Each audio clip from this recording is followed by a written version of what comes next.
Sometimes the most ordinary Tuesday morning can become the day that defines your entire career, and you don't realize it until you're standing in the middle of chaos with 30 seconds to make a decision that could save lives or cost them.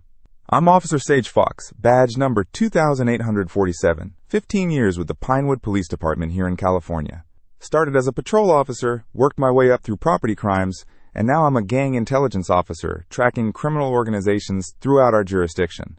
15 years of service teaches you that every shift brings something unexpected, but nothing quite prepared me for what happened that October morning in 2019. The call came in at 0847 hours on what should have been a routine Tuesday. I was reviewing intelligence reports on the East Side Serpents, a local gang we'd been monitoring for suspected drug trafficking, when dispatch crackled over the radio with a Code 3 emergency. Traffic accident with injuries at the intersection of Maple and 3rd Street, right in the heart of our downtown district. Unit 247, respond Code 3 to traffic collision with injuries, Maple and 3rd. Multiple vehicles involved, possible entrapment, came the voice of dispatcher Heidi Martinez, her usual calm professionalism carrying just a hint of urgency. I was closest to the scene, only 4 blocks away. My partner, Detective Garrett Hunt from Property Crimes, was reviewing evidence from a recent burglary case when I grabbed my radio and keys. 247 responding, ETA 3 minutes. I transmitted, already moving toward the door. The drive took less than 2 minutes, but as I turned onto Maple Street, I could see the smoke rising above the buildings ahead. Not the light wisps you'd expect from an overheated radiator, but thick, dark columns that meant something was seriously wrong. My training kicked in immediately. Assess, secure, assist. But nothing in my 15 years had prepared me for what I was about to encounter. As I rounded the corner onto 3rd Street, the full scope of the incident came into view. A delivery truck had collided with 2 passenger vehicles at the busy intersection.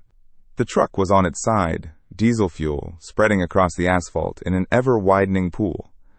One of the cars, a blue sedan, was pinned beneath the truck's trailer. The other vehicle, a red SUV, had spun into the nearby bus stop, where morning commuters were scattered and calling for help. But it was the smell that hit me first. Not just diesel fuel and burning rubber, but something else. Something chemical and sharp that made my training alarms go off immediately. I'd encountered that smell before during hazmat training at the academy. Whatever was in that delivery truck wasn't just ordinary cargo. I parked my patrol unit at a safe distance and immediately called for additional units, fire department, and paramedics. As I approached the scene, I could hear voices calling for help from inside the pinned sedan. Time was critical, but something about the whole situation felt wrong.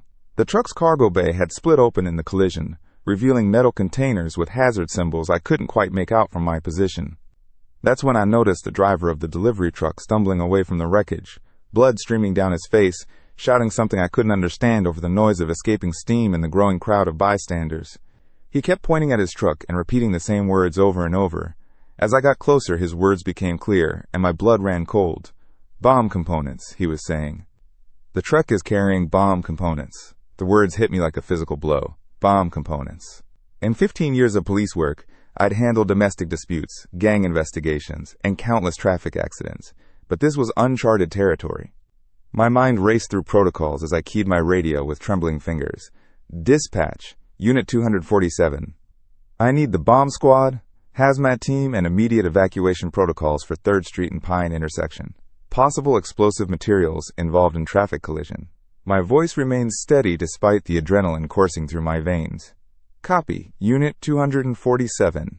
Bomb squad, ETA 15 minutes. Fire department is en route. 15 minutes felt like an eternity when people were trapped, and unknown explosives were potentially leaking into the street. I had to make a choice that would define not just this moment, but my entire understanding of what it meant to serve and protect. The delivery driver, whose name I later learned was Marcus Whitfield, grabbed my arm with bloodied hands. Officer, you don't understand. Those containers, they're not stable. The impact could have damaged the stabilizing compounds. We need to get everyone back at least 200 yards. I looked at the blue sedan pinned under the truck. Through the spiderwebbed windshield, I could see movement. A woman was conscious, trying to push against the dashboard that had her legs trapped. Behind her, a child's car seat was visible, though I couldn't tell if it was occupied. Standard protocol was clear. Secure the scene, establish a perimeter, wait for specialists. But standard protocol didn't account for the human factor, The voices calling for help, the growing crowd of morning commuters who didn't understand the danger they were in, and the reality that 15 minutes might be too long. Detective Bryce Kellerman arrived just as I was weighing my options. Kellerman had 22 years on the force and had seen everything Pinewood could throw at him. He took one look at the scene and immediately began directing bystanders away from the area. "Fox, what's our situation?" he called out, his voice cutting through the chaos. "Delivery truck carrying bomb components, 2 vehicles trapped, unknown number of casualties, and we've got potential chemical leakage mixing with diesel fuel," I reported quickly. "Bomb squad is 15 minutes out." Kellerman's expression darkened. He'd worked enough cases to know that 15 minutes was a luxury we might not have. "What's your assessment of the immediate threat?" I looked again at the damaged containers, spilling their contents onto the asphalt. The chemical smell was getting stronger, and I could see a reaction occurring where different substances were mixing. Small wisps of smoke were beginning to rise from the spill area. The driver says the compounds aren't stable after impact. We're looking at potential detonation if the chemical reaction continues, or if there's an ignition source. I paused, watching the smoke increase. "Sir, I think we need to attempt extraction now, before the specialists arrive." It was a decision that went against everything I'd been taught about explosive devices and hazardous materials. But sometimes police work isn't about following the book. It's about making the right choice when there is no right choice. Kellerman studied the scene for a long moment, then nodded grimly. "We'll need to work fast and smart. I'll coordinate evacuation of the surrounding buildings. You focus on the trapped victims. But Fox, if that reaction accelerates, we pull back immediately. No heroics." I approached the pinned sedan carefully, staying as far from the chemical spill as possible. The woman inside was conscious, but clearly in pain. Her name was Jennifer Caldwell, and she was a kindergarten teacher heading to work. The car seat behind her was empty, a small mercy that felt enormous in that moment. "Ma'am, I'm Officer Fox with Pinewood Police. We're going to get you out of there, but I need you to stay as still as possible while we work." Jennifer's eyes were wide with fear, but she nodded. "Officer, what's that smell? It's getting stronger." I couldn't lie to her, but I also couldn't panic her. "There's been a chemical spill from the truck. We're handling it, but we need to move quickly." Using the hydraulic spreaders from my patrol unit's emergency kit, I began working to create space around the dashboard that had her pinned. Every few seconds, I glanced back at the growing chemical reaction behind us. The smoke was definitely increasing, and I could hear a faint hissing sound that made my skin crawl. Kellerman's voice crackled over the radio. "Fox, we've got buildings evacuated in a 2-block radius. How's the extraction going?" "Almost there," I replied, though I wasn't sure if that was true. The dashboard was giving way slowly, but Jennifer's legs were badly injured, and moving her too quickly could cause additional damage. That's when I heard it. A sound like bacon sizzling in a pan coming from the direction of the chemical spill. I turned to see the reaction had intensified dramatically. What had been wisps of smoke were now thick, acrid clouds, and the hissing had become a steady roar. Marcus Whitfield, who had been helping direct traffic away from the scene despite his injuries, suddenly shouted a warning that changed everything. "Officer, the thermal reaction is cascading. You've got maybe 2 minutes before those compounds reach critical temperature." 2 minutes. Not 15, not 5. 2 minutes to extract an injured woman from a vehicle pinned under several tons of truck, while unknown explosive compounds heated toward detonation just yards away. I looked at Jennifer Caldwell's face, saw the trust in her eyes despite her fear, and made the decision that would reshape my understanding of what courage really means. Sometimes being a police officer isn't about having all the answers or following perfect protocol. Sometimes it's about choosing to act when action is the only option left, even when you're terrified of the consequences. I keyed my radio one final time. "All units, this is Fox. Beginning emergency extraction now. If you don't hear from me in 90 seconds, assume the worst and maintain your perimeter." The next 90 seconds would test everything I thought I knew about police work, about courage, and about the weight of responsibility that comes with wearing a badge. The next 90 seconds felt like 90 minutes. Every heartbeat thundered in my ears as I worked the hydraulic spreader with desperate precision. The chemical reaction behind us had transformed from a manageable spill into something that sounded like a freight train bearing down on us. "Jennifer, I need you to stay with me," I said, keeping my voice steady despite the chaos. "We're going to get you out of here." She nodded weakly, her face pale but determined. The dashboard had shifted enough to create a narrow gap, but her left leg was still trapped beneath twisted metal. I could see bone through torn fabric, and blood was pooling on the floorboard. Marcus Whitfield appeared at my shoulder, his own injuries forgotten. "Officer, I've got medical training from my Army days. Let me help stabilize her while you work." I didn't have time to question his credentials. "Do it!" As Marcus applied pressure to Jennifer's wounds, I repositioned the spreader for what I hoped would be the final push. The hissing from the chemical spill had become a roar, and I could feel heat radiating from the reaction site even at this distance. "Fox, what's your status?" Kellerman's voice was tight with concern. 30 more seconds, I called back, though I wasn't sure if we had that long. The spreader groaned against the resistance, and suddenly the dashboard shifted with a metallic shriek. Jennifer's leg came free, and Marcus immediately began checking for arterial damage while I prepared to move her. Compound fracture of the tibia, possible internal bleeding, but no arterial compromise, Marcus reported with military efficiency. "She can be moved if we're careful." That's when the world exploded behind us. The chemical reaction reached critical mass with a sound like thunder. The blast wave knocked me forward against the car, and debris rained down around us. My ears rang, and for a moment I couldn't see through the smoke and dust. "Everyone down!" I shouted, throwing myself over Jennifer as chunks of asphalt pelted the area where we'd been standing moments before. When the debris stopped falling, I looked back to see a crater where the chemical spill had been. The truck's rear axle, twisted into an unrecognizable shape, had landed 20 feet from our position. If we'd still been working the extraction when that happened. "Jesus," Marcus whispered, echoing my thoughts. I keyed my radio with shaking hands. "All units, this is Fox. Explosion has occurred.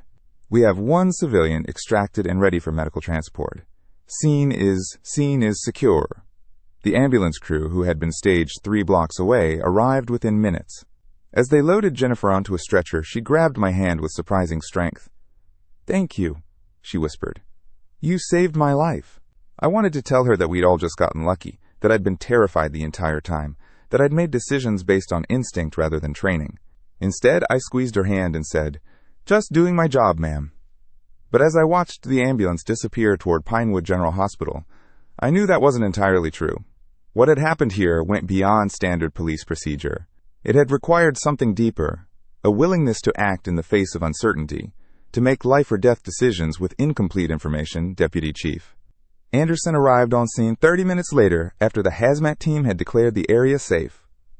He surveyed the crater, the scattered debris, and the damaged vehicles with the expression of someone who'd seen too much in his career to be easily surprised. "Walk me through it, Fox," he said simply. I gave him the full report, from the initial traffic accident through the chemical identification to the final extraction. He listened without interruption, occasionally nodding or making notes in his field book. When I finished, he was quiet for a long moment. "You made the right call," he finally said. "But you also got lucky. That reaction could have gone critical while you were still in the danger zone." "Yes, sir." "I'm aware of that." "Are you?" He studied my face carefully. "Because there's a difference between calculated risk and reckless endangerment. Today, you walked that line. Next time, you might not be so fortunate." His words stung because they were true. I had taken enormous risks, and while they'd paid off this time, Anderson was right. Luck had played a significant role in our survival. "However," he continued, "you also demonstrated exactly the kind of judgment and courage we need in this department. You assessed the situation, made a decision based on available information, and executed that decision under extreme pressure. That's not something you can teach in the academy." Over the following weeks, I found myself replaying those 90 seconds constantly. The investigation revealed that the chemical reaction had been even more dangerous than we'd initially realized. The compounds involved, industrial solvents mixed with oxidizing agents, had created what the hazmat specialists called a, quote, thermal cascade event. Under different circumstances, the explosion could have been powerful enough to level nearby buildings. Jennifer Caldwell spent 3 weeks in the hospital recovering from her injuries. I visited her twice during her stay, and she introduced me to her family, her husband David, her teenage daughter Sarah, her elderly mother who'd driven up from Los Angeles. They thanked me repeatedly, but I found their gratitude difficult to accept. I kept thinking about all the ways the situation could have gone wrong, all the variables I hadn't considered, all the luck involved in our survival. Marcus Whitfield also recovered fully from his injuries. It turned out he was a decorated Army medic who'd served 3 tours in Afghanistan before returning to civilian life as a chemical engineer. His quick thinking and medical expertise had been crucial to Jennifer's survival, and I made sure that was noted in my report. The incident changed how I approached my work in ways both subtle and profound. I found myself paying closer attention to hazmat protocols, studying chemical compatibility charts, and taking additional training in emergency medical procedures. But more importantly, it changed how I thought about the nature of police work itself. Before that day, I'd viewed my job primarily through the lens of law enforcement, investigating crimes, making arrests, maintaining order. The traffic accident had reminded me that being a police officer often means being the first responder to any kind of emergency, whether it involves criminal activity or not. We're the ones people call when they don't know who else to call, when disaster strikes and someone needs to take charge. That responsibility extends beyond following procedures and protocols. Sometimes it requires making decisions with incomplete information, acting on instinct when training provides no clear guidance, and accepting the weight of consequences that extend far beyond your own safety. The experience also deepened my appreciation for the community we serve. Marcus Whitfield could have simply waited for help to arrive after his own accident, but instead he'd stayed to assist with the emergency response. His expertise had been invaluable, and his willingness to help despite his own injuries exemplified the kind of civic responsibility that makes police work possible. 6 months later, I received a letter from Jennifer Caldwell. She'd made a full recovery and had returned to her job as a high school chemistry teacher. In her letter, she mentioned that she'd started incorporating lessons about chemical safety and emergency response into her curriculum, inspired by her experience in the accident. I want my students to understand that science isn't just about textbooks and lab experiments, she wrote. It's about real-world consequences and the importance of making informed decisions under pressure. Your actions that day showed me what courage looks like when it really matters. Reading her letter, I realized that the impact of that day extended far beyond the immediate emergency. The decisions we'd made in those crucial moments had ripple effects that would continue for years to come, in Jennifer's classroom, in her family's life, in my own approach to police work. The incident became a case study at the police academy, used to teach new recruits about multi-hazard emergency response and decision-making under pressure. I was asked to speak to several classes about the experience, and each time I emphasized the same points: the importance of continuous learning, the value of community partnerships, and the reality that police work often requires you to act as more than just a law enforcement officer. But perhaps the most lasting impact was on my understanding of what it means to serve and protect. That phrase, which had seemed somewhat abstract during my early years on the force, took on concrete meaning after the chemical spill incident. Serving means being willing to put yourself at risk for others, even when the outcome is uncertain. Protecting means making split-second decisions that could mean the difference between life and death for people you've never met before. As I reflected on the experience in the months that followed, I came to understand that the weight of the badge isn't just about the authority it represents, it's about the trust that communities place in the people who wear it. Every day, citizens assume that police officers will respond competently and courageously to whatever emergencies arise, regardless of the personal risk involved. That trust is both humbling and inspiring. It demands constant growth, continuous learning, and an unwavering commitment to putting the welfare of others above your own comfort and safety.